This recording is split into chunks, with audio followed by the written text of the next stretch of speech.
The universe is a vast space that continues to expand into the present day. Our own galaxy and solar system had a long process for its formation.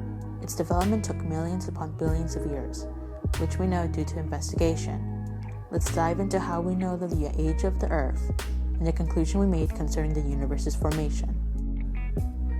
We decided to test the age of rocks in order to determine how old our planet was. Luckily, the rocks that were located in Jack Hills, Australia, proved crucial to investigation.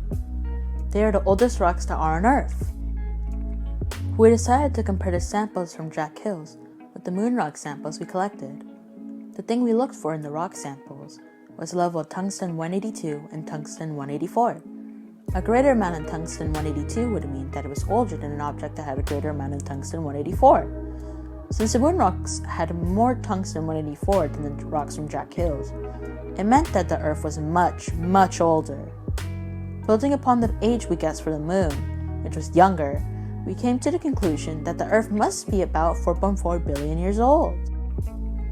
We knew how old our Earth was, but what about how the universe came to be? It is the reason we're here after all. Well, we decided to look at the data we had collected over the years. The classification of stars. Stars were sorted by how bright they were and the color they shone. We noticed a strange pattern among the stars that were furthest from us. As the stars moved away, they were becoming redder. We called this redshift. This redshift happened because of the Doppler effect.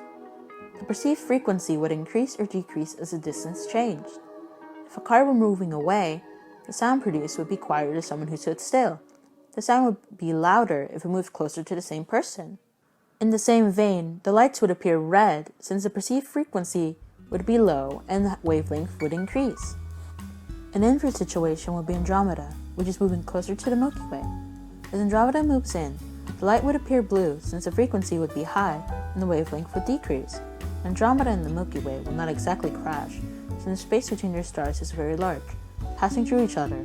The location of the stars will be changed, creating new constellations. A new galaxy might be formed at the end of it. We noted that the redshift of the stars coincided with the movement of the universe.